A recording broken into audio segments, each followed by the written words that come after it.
You have to wear helmet ధరించి మనం వాహనం నడపాలి. ట్రిపుల్ రైడింగ్ చేయొద్దు, డ్రంక్ అండ్ డ్రైవ్ అసలుకే చేయకూడదు. తర్వాత పర్టికులర్ గా పేపర్స్ కూడా మనం మెయింటైన్ చేయాలి. ఏంటంటే licence we have lost one individual, one student, Siddhartha BBA 4th semester, who died in the accident. నిజం జరగా వెహికల్ యాక్సిడెంట్ లో జరిగిపోయాడు. ఎందుకంటే they start driving minors without having any knowledge. అవతల వాళ్ళకి ఏ విధమైన అసౌకర్యం కలిగిస్తున్నాం అనేటువంటి ఇంగిత జ్ఞానం లేకుండా కూడా మనం డ్రైవ్ చేస్తున్నాం. చాలా మంది ఇవాళ ఇప్పట్లో యాక్సిడెంట్ డ్రైవింగ్ లో భాగంగా ఇక్కడ వెనకాల వెళ్ళి ఎంత వెనకాల ఉన్నటువంటి స్ట్రీట్ ఎంత నారోగా ఉందో మీకు అందరికీ తెలుసు. 100 మంది స్టూడెంట్స్ ఒకసారి లంచ్ బెల్ లోపల కానీ వచ్చేవారు కానీ పోయేవారు కానీ వెళ్తుంటే అప్పుడు మన యొక్క ట్రాఫిక్ ఎలాగా ఉంటుంది, స్పీడ్ తో వెళ్ళే అవసరం ఉందా అది ఒకసారి మనం ఒకసారి ఆత్మపరిశీలన చేస్తాం. ముఖ్యంగా బాయ్స్. అలాగే ట్రిపుల్ రైడింగ్, అమ్మ నాన్న అడగగానే లక్షన్నర పెట్టి వెహికల్ కొనిచ్చారు కరెక్టే, కానీ దాని సైలెన్సర్ తీసేయడం, అవతల ఘాట్ లేకుంటే వాడు అక్కడనే రోడ్డు మీద చనిపోయారంటే విధంగా వాడిని డ్రైవ్ చేయడం కూడా అందులో మరి ఉన్నాయి. అయినా కూడా మరి మన దగ్గర ప్రమాదాలు పెరుగుతూ పోతున్నాయి. ఎలా పెరుగుతున్నాయి అనేది చూద్దాం. మనం ఇందులో ముఖ్యంగా ప్రపంచంలో రోడ్డు భద్రతపై ఎలా ఉంది, అట్లే ఏంటి, రోడ్ యాక్సిడెంట్స్ కావడానికి కారణాలు ఏంటి, అట్లే యునైటెడ్ నేషన్స్ ఇప్పటి వరకు ఫస్ట్ డిగ్రీ అయినా కూడా మన దగ్గర మార్పు రాలేదు. అట్లే మరి రోడ్డు ప్రమాదాలను మనం అర్థం చేసుకోవాలంటే ఒకటి అర్బన్ మ్యాట్రిక్స్ అనేది ఉంది, దాని గురించి కూడా చెప్తున్నాం. దాని తర్వాత మరి కొన్ని రకాల రోడ్ యాక్సిడెంట్లను కూడా మనం చూద్దాం. ఫైనల్ గా మోటార్ వెహికల్ డ్రైవింగ్ రెగ్యులేషన్స్ అనేది చాలా ఇంపార్టెంట్. చాలా మందికి మరి ఇక్కడ ఎంతమంది డ్రైవింగ్ లైసెన్స్ తీసుకున్నారు? ఎవరైనా చదివిందా ఈ మోటార్ వెహికల్ డ్రైవింగ్ రెగ్యులేషన్స్? చదివిందా? వెరీ కాకపోతే పెద్ద 23-24 గణాంకాలు ఇంకా రాలేదు, కానీ అన్అఫీషియల్ గణాంకాల ప్రకారం మరి దాదాపు దీనికంటే ఎక్కువే చనిపోవడం జరిగింది. అయితే ఎందుకు జరుగుతున్నాయి ఈ ప్రమాదాలు? మనం ఈ వీడియో చూసినట్టయితే ఇందులో మరి ఇక్కడ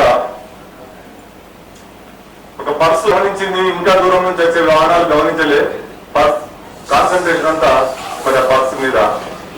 అదొక రకమైన కేర్లెస్ వల్ల ప్రమాదం జరిగింది. పర్సు గొప్పనా మన వాహనం గొప్పనా? Very good. అట్లే మరి ఇంకో రకమైన కేర్లెస్నెస్ ఇందులో స్కూల్ నుంచి వచ్చే పిల్లల మీద కాన్సన్ట్రేషన్. వాళ్ళతో పెద్దవాళ్ళు వచ్చి పికప్ చేసుకుంటున్నారు, కానీ ఇంట్లో లోపల ఉన్న ఇంకా చిన్న పిల్లల మీద కాన్సన్ట్రేషన్ చేయట్లేదు. ఇక్కడికి ఒక పిల్లవాడు వస్తున్నట్టు వచ్చిన డ్రైవర్ చూడలేదు, మరి ప్రమాదం జరిగింది. రీసెంట్లీ జస్ట్ 2 days బ్యాకే ఇది చెప్పకుండా అక్కడ కాలు ఒక అడుగు తక్కువ వేయడం వల్ల మరి పాప తల్లి ఇద్దరు కూడా అందులో పడిపోయారు. చూడండి, అంత మంచిగా ఉన్నది, కానీ ఆ కాన్సన్ట్రేషన్ అంతా ఏదో దిక్కులు చూసుకుంటూ వచ్చి అన్ఫార్చునేట్లీ అందులో పడిపోయింది. కాకపోతే తర్వాత వీడియోలో ఆమె సేవ్ చేసేది లేదు, నమ్మలు కూడా అది అంత సీరియస్ మ్యాటర్. అది సపోజ్ పడిపోయి ఉంటే తలకు గాయం అయితే ఎంత సీరియస్ అయ్యింది. It is unexpected.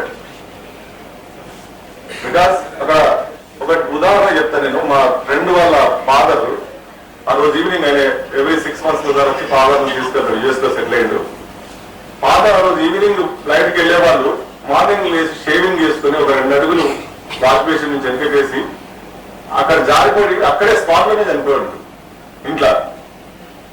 అంటే ఇక్కడ చెప్పదలుచుకున్నది ఏంటంటే మనం ఇల్లు కానీ బయట కానీ ఎక్కడైనా ప్రతి అడుగు మనం అలర్ట్ గా జాగ్రత్తగా వేయాల్సిన అవసరం ఉంది. ఇంకా చూద్దాం, చాలా వీడియోస్ ఉన్నాయి మనకు. అంటే ఎంత జాగ్రత్తగా ఉండాలి, ఎస్పెషల్లీ ఇంట్లో అంటే కొద్దిగా మనం రిలాక్స్ ఉండొచ్చు, కానీ బయట మాత్రం ఎప్పుడైతే కడప నుంచి బయట కాలు పెడతామో, బస్సులో కూర్చొని ప్రయాణం చేస్తామో, ఇవన్నీ కూడా అప్రమత్తంగా ఉండాల్సిన అవసరం ఉంది.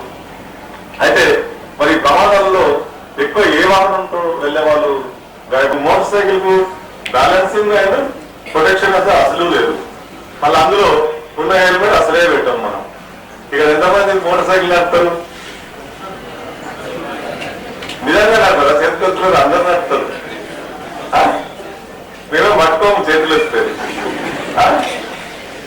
అట్లే రోడ్డు మీద ఇప్పుడే ప్రిన్సిపాల్ గారు చెప్పారు ట్రిపుల్ ఎక్కుతున్నారు అదే అని. మా యంగ్ ఆఫీసర్స్ వచ్చి తిరుగుతారు రేపటి నుంచి వెళ్తారు 2-3 రోజులు.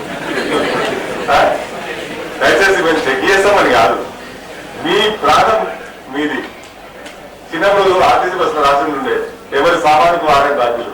దయచేసి ఏదైనా ఉంటే క్లియర్ గా అడగండి, ఏం కాదు. కానీ లైసెన్స్ ఇప్పి మాత్రం అడగకండి. లైసెన్స్ చదువు అంతా ఆన్లైన్ లో ఉంది, ఎవరిని అప్రోచ్ కాకుండా రండి.